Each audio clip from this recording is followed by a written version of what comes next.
Welcome to Coffee with the Sarlos. We are your hosts of the show, Karen and Kelly Sarlo. Whether you're struggling with grief or you just need answers, we connect you with spirit to find relief, clarity, and direction in life. We can help you move forward.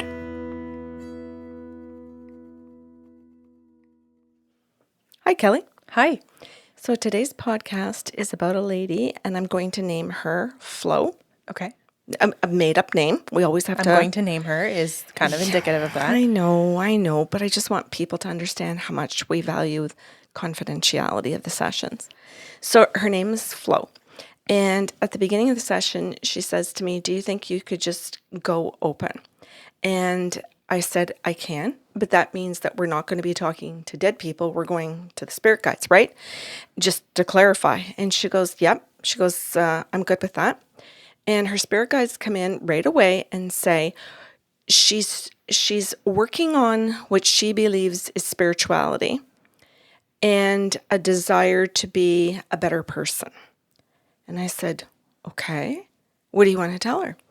And they said, "Well, what we want her to learn today and what we want to talk to her about and give to her as a tool, or tools, pardon me, because there's a bunch of them, are the universal laws."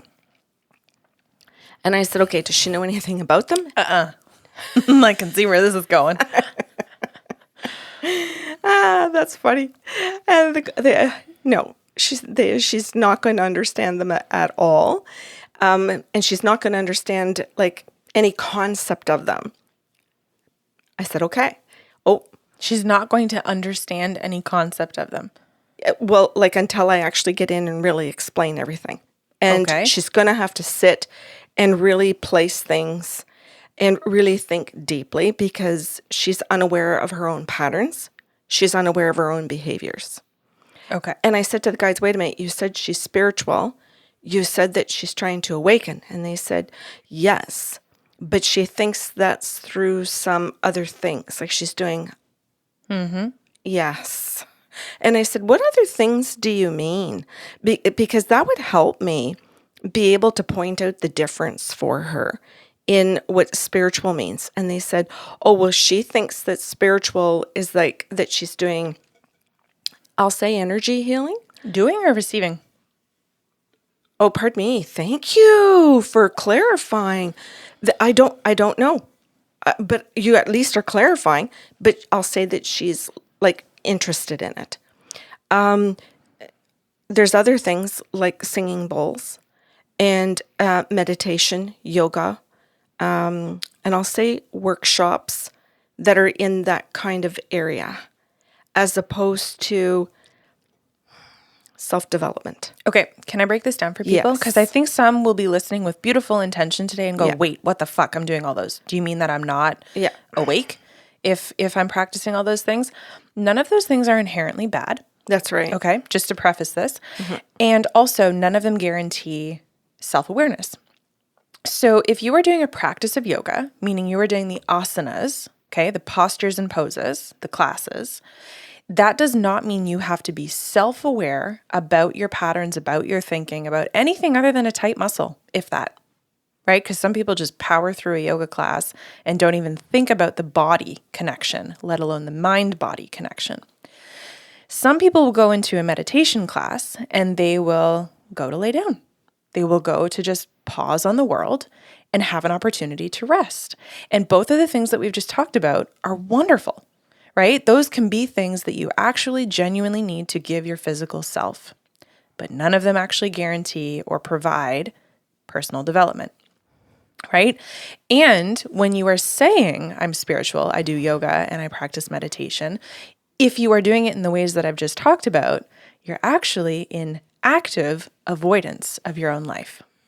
What am I going to do? What am I going to do when you steal the entire thing at the beginning? Yeah, you're welcome. I just like complicating your life. So when I say active avoidance, like these are really easy ways to stay busy, to say I am doing the things. And I mean, you're just not doing the things that are getting you to the goal that you claim to have. Exactly. And this is going to come up repeatedly through the podcast where the guides point this out to her. And one of the examples, when I said this to her right at the very beginning, when I said, what the guide said about, we're going to talk about the universal laws, and can I confirm it that you think that you're on this path of spirituality? And she was excited. Yes, and they're validating that for me. I'm spiritual. Am I done? Is this my last life?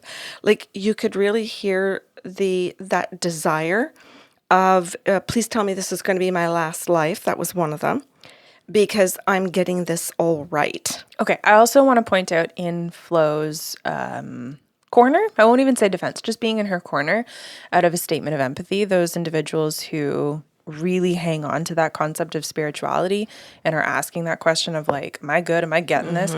It's because they're coming from struggle, right? There has been some kind of massive obstacle, to say the least, that they are actively trying to get through or over. And I say actively in the sense of active avoidance, because this is pain. And it sucks. And they have been sold an idea that is the way forward. They've bought into it, probably not questioning it because it sounds a lot better than what they've currently got, and that's fair. But if they've never developed critical thinking because maybe she grew up with a narcissistic household, married a narcissistic individual, or just simply was a people pleaser her entire life, right? I say simply, but that's tough too. This feels like a better way. And thank you. And I want to point out too, one of the things that Guide said is that she was invited to go with some friends that are feeling that they're looking for the same thing in life to a meditation class. And the guides pointed out that the meditation class that she went to, the teacher was teaching, I can't remember what it was called, but it was the type of meditation where you're trying to get to nothing, where you're trying to get to like this white light, or you're trying to get to this no thoughts and no feelings. And she looked at me and she goes, yeah. And I said, and the guides, oh, go ahead. Best business plan ever. Exactly. That is the best, most brilliant business plan because it is unachievable. That's right. But you're sold this idealistic idea that you will never achieve. So, oh my God, just open wallet, recurring payment. Exactly. You're bought in for life. Yeah. And the guides said that to her. They said, oh, we want to point out that she's like going with her friends. They're all going to this class trying to attain something unattainable. And the people running it know damn well it's unattainable. And that they have forever clients as soon as they sign up and come in and think, oh, I'm here and now we got to do this. And she just sat there and looked at me and went, okay. She said, I appreciate this very much because I keep hearing from the other women that they're getting to no thing, no thoughts. Bullshit. Exactly, that they're getting there. And she says, and I would constantly say to them, not me, another week, I can't. Okay, I'm just going to point out here again in Flo's corner. Beautiful. Yeah. Love that there is honesty about where she's at in her journey, that she's recognizing, well, I'm not there.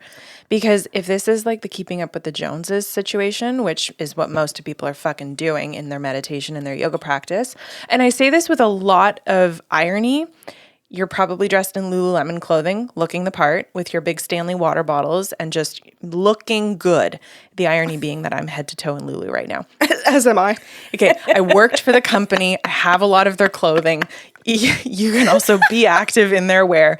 But for most people who are on this quote unquote spiritual journey, who have bought into the ideas that we're talking about, it's more about looking good, right? And I would actually challenge people who have bought into yoga and meditation practices, especially together, if you can't go in your grubby clothing with your hair not done and your makeup not done, you are not there for the practice. And we would suggest you go back and listen to some of our podcasts with Amanda Cooley in them.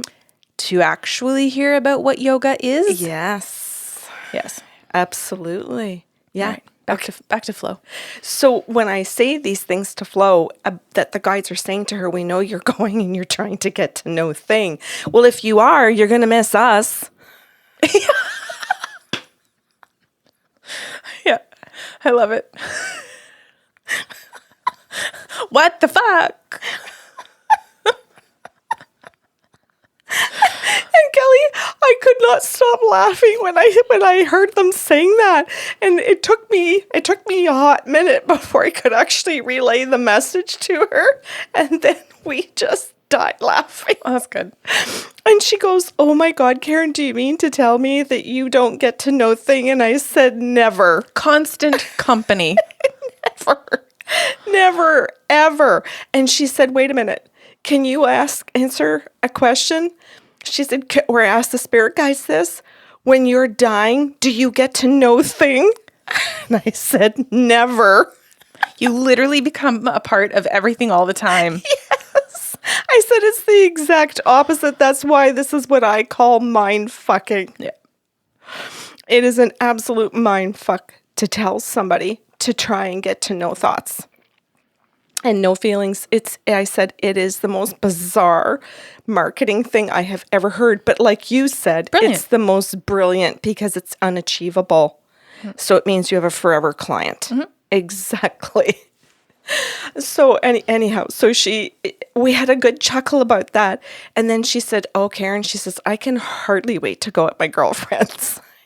Because I'm always saying to them, "How in God's name do you get to know thoughts?" She said, "By lying."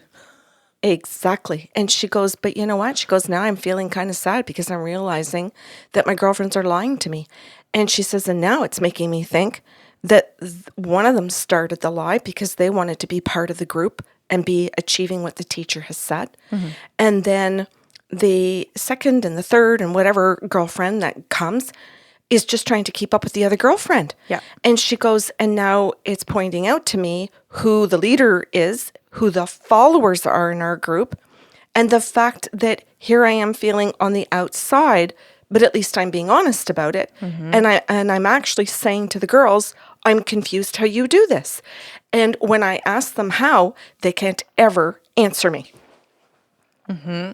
It really points out the amount of fear that they're in, the amount of insecurity that they have. Yes. Right? To be like, well, I guess it's just like fake it till you make it or something. Right. Which is fair. I mean, they're just practicing survival mechanisms. This is the most amount of empathy I've been able to muster up in a Coffee with the Sarlos episode. I can hear myself going, wow, you're being really kind today. Which is hilarious because I just recorded my other podcast show with Alex where we do health and fitness coaching. Yeah. And he asked, we were doing a topic on overcoming obstacles with the mindset coach, which is myself. And he prefaced the show by saying, "I'm really excited because I want listeners to hear how uncomfortable it is to be attacked by Coach Kelly." And then obviously said just joking. But anyway, right. This is nice me showing up today. Good. Thank you. So then she says, "You wanted to talk about the universal laws." And I said, "Yep." I said, "Let me listen to them, download the file, and we'll begin again." And so I listened, and the guides told me what to say to her. So this is what came first. She has a big desire for perfectionism, mm-hmm. in an avoidance of criticism. Mm-hmm. And she just went to me and she went, "No, I don't think so." And I said, "Oh, Flo," I said, "do you want me to get examples from your files?" Well, the guide said she was going to need that, right? Yes. And she goes, "Yeah, I think so." She says, "Because I can't see that I'm really good at what I do." She says, "I'm very good at my job." And she says, "And I'm very good at organizing my home and keeping everything together." And as she's talking to me, I'm just looking at her over Zoom like, right? Yeah. You're saying what I'm saying. Exactly, Kelly. And my eyes are just getting bigger and I'm nodding like this, small, and then bigger and bigger.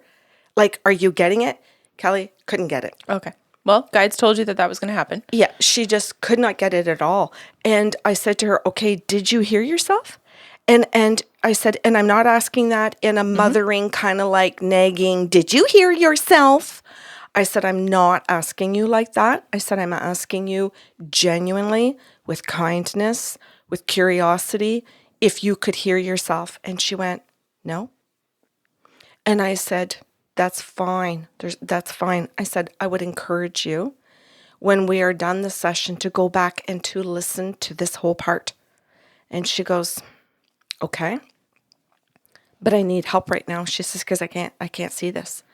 So the guides gave examples of from home, starting in the morning, and they went right into her husband's behavior and the children's behavior, the addictions to screens, and where her perfectionism comes in to make sure they're dressed right. They've got I'll just say all of the organization in the morning, and where her husband was tapping out and behaving like one of the children, and where she steps into this role of perfectionism and control combined to run the morning. And she went, "Yep, you've described my morning to a T." And I said, "Okay." She goes, "But I fail to see where there's perfectionism in that. It's my responsibility to get all of that done." And I said, "Well, no. And some of the other universal laws about accountability and responsibility are going to point out to you that you go into over accountability in order to maintain the perfectionism." And she goes, "Oh, Image. yes." And she goes, "Oh my God." She goes, I need this." She goes, "You're going to break all this down." And I said, "I am." And I said, "The guides are going to break it down into what you're thinking and how it's fitting right into what your husband is thinking and what he's able to get away with in that process of under and over in accountability and responsibility." And she goes, "What are those? Are those the laws?" And I said, "Yes, those are two universal laws." And she goes, "Okay." She goes, "I think I'm getting it." Cool. A little bit right there, because this is one of the things I can't stop complaining about. And I said, "Yes, and you're complaining to him and you're complaining to the kids and you're complaining to everybody else. But there's also an avoidance in actually holding him accountable." Okay, which will bring in the universal law of action, which I think a lot of people would balk at and think, well, she's doing too much action.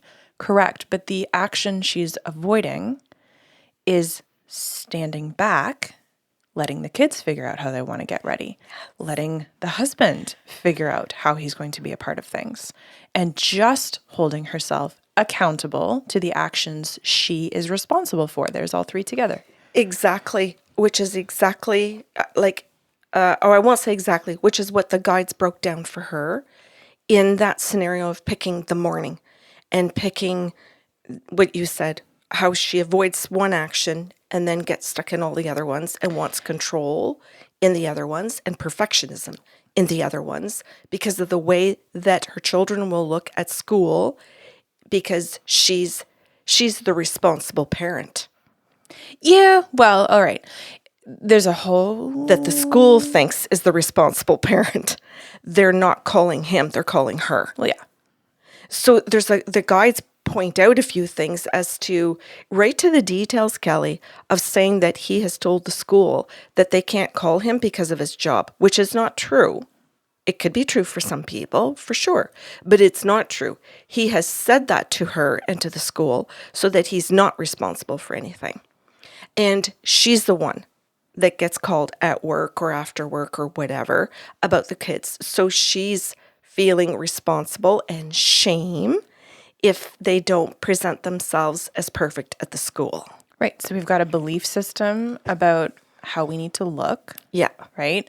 Which is driving the actions for perfectionism. Yeah. Which, if we come back to the journey of spirituality, if you want to put that in quotations, we've got distraction actions of I'll make everything look good because this means I'm a responsible individual. That is the opposite of what we're doing in personal growth. Oh, I like that. I like how you're helping people that are listening to the podcast hear the term distraction action so that they can... Yeah, it just keeps you busy. It's diverting your attention. And it's important to be able to identify our own. And if we don't know how to identify our distraction actions at home, at work, like in all different aspects of our life, right? Mm-hmm. Then we just get stuck in those patterns. Can I bring in an example? Yes. Do we have time for this? Yes. Okay. This isn't a flow story, obviously. I want you to think about your marriages, just for listeners, right? Or your partnerships, however you want to look at this. And often what I see, especially in coaching, is that some kind of trust has been broken in the relationship, and the partner, typically the husband, but I'll say the partner, is saying, okay, you know what, I will finally go to therapy. I will finally figure out what it is I need to do. They're kind of in their last ditch effort or future faking you. And the wife or client, I'll say, fixates on the husband's next step behaviors. Okay, he's going to go to therapy. He's going to do this. He's going to take this action. So we're going to see how it goes. And I will say to them, oh, good for you. You've just created a make work job for yourself that you can stay externally focused on his actions and controlling whether or not they happen, instead of actually coming back to yourself and saying, what do I want for me?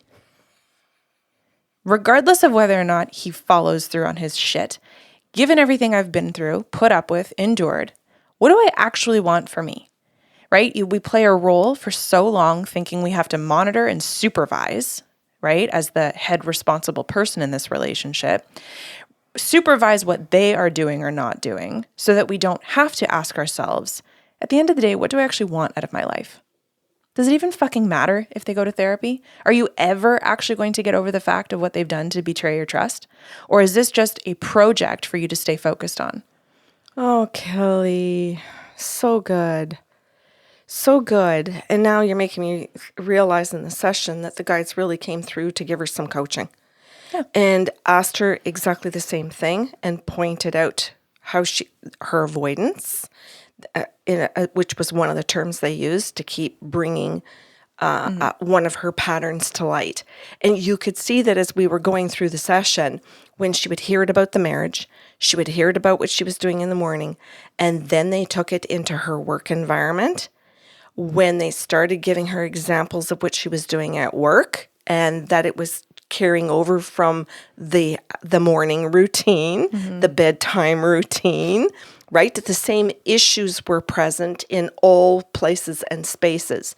And then she says to me, I'm the problem. Yep. And I said, yes. And she said, oh my God. She says that I'm starting to understand why the universal laws. Because when you actually worded to me that way about being responsible, what is the actual responsibilities is my coworkers, mine. You keep pointing out that I take my husband's responsibilities and make them mine. Mm-hmm. I go to work and I take my employees' responsibilities and I make them mine. Mm-hmm. And I even do some of their jobs for them so it's done the way I want them done, or they will pay. All hell breaks loose when my wrath goes through the roof. And I'm like, oh, okay. And she's like, so I can see that I blow up at work. And she says, and I know exactly who I blow up on, Karen. She says, there's one employee. She says, and I blow up on her. And she says, and now I'm recognizing that by the time I get to work, and I've already been through this at home, she barely has to even look at me and I'm ready to rip her. And she says, but it's actually not her. She's my husband. And I said, that's projection. I said, that's actually a defense mechanism that you're doing there too. And I said, but that's a separate area, but you could also study some of the defense mechanisms to see where you're displacing things. And she goes, right. Because if I stop displacing it on my employee, I'll actually deal with my husband and those issues. And you're telling me today that that's what I'm avoiding. And I said, yes. And she says, you're just pointing out to me that if I actually sat down and I understood these universal laws where I stopped going into over accountability, which is linked to my perfectionism, she says, I literally can see how they're all connected. And I said, that is exactly the point of the universal laws, is that once you know them, they are all connected. Mm-hmm. And once you work on one, it's a domino effect. Yeah, because they all tie back to integrity. Yes. And she said, I like that you've given me a system because I'm a systems person. And she said, it's my job. And she says, it's how I want to function in the home with my family. And she said, so to give me something that actually has a system to it is something that I can really wrap my head around because it's giving me process. And I said, well, one of the universal laws is actually process. And she goes, I have got to figure that out. She said, this is going to help me tremendously slow down what I'm doing and focus on me. And I said, that's exactly what the universal laws do. They help you focus on your internal stuff. And she goes, wait a minute. I think I understand your session. And I understand what you're doing with the guides. She goes, that's spirituality. Yes. And I said, yes. And she goes, and here I am meditating. To no thing. To no thing when I'm supposed to be learning something. Yeah, something over nothing. Right? Right? So she sits there and she goes, okay, on a comical note, that was the last meditation class I went to. And I said, well, wait a minute. There's way better meditations out there. Exactly. I said, there are lots of beautiful meditation teachers, yoga teachers. I said, and part of it is that you may very well be in a class with a beautiful yoga teacher that's really trying to teach you more than just the positions and a stretch or a build of a muscle, but you're not tuning in. And she goes, that's fair. She goes, oh my God, my headspace. Yeah, and some people too, because we don't really listen very well as humans, some meditations, people will say, okay, you're going to have a thought, let it come, and also watch it pass. And we're learning non-attachment. That is very different than trying to get to know thought, right? We want to be able to hear our thoughts and not emotionally react to them. So if you're being taught how to have a thought come or an emotion come and let it pass without having to get involved with it, then that is not no thing, right? That is an active practice of healthy detachment, right? Or less emotional reactivity so that we can actually develop critical thinking. Exactly. So you might be in a healthy active meditation fixated on the wrong point when your teacher is actually trying to explain to you. We have to do step 1 before we can get to the other steps. Which is why you do keep returning, but not in the same conundrum and the same mind fuck as the teacher that's trying to tell you to get to no thing. Yes. Love it. How'd the rest of the session go? Oh, that was the session. Okay. We are done. I'll just say at the end of the session that Flo was really happy. Cool. She was excited to be able to go off and to actually the resource I gave her was the book by Dan Millman that you and I love so much and we use in a lot of our own teachings. The Life You Were Born to Live. And I did explain, and I will say this on the podcast, that at the beginning, the first 2/3 of his book is on numerology. And it's in large print, and it's a great big thick book. But please go ahead, pick it up, because it's the last 1/3 of his book that encompassed about 12, I think, maybe a little bit more, but a good 12 of the universal laws. And I find that Dan Millman's way of writing those laws, it's the best kind of author I've seen so far that has the healthiest type of explanation. I've read other books on universal laws, not healthy. Yeah, fair. I will say too, one of the reasons that she probably left excited is because the healthy kind of control got put back in her lap, right? If you are someone who is of the belief that we are supposed to get to know thing, you feel fucking out of control. And guess what amps up in other areas of your life? Control, right? So like when you actually unlock a truth, meaning what personal development and spirituality actually are, you have the healthy kind of control over your journey. That's a good thing. That's an indication you're on the right path too. Lovely, Kelly. I had fun today. Good. Thank you for listening to Coffee with the Sarlos. If you enjoyed the show today, please be sure to subscribe on your podcast platform and leave a review. New shows will air every other Saturday.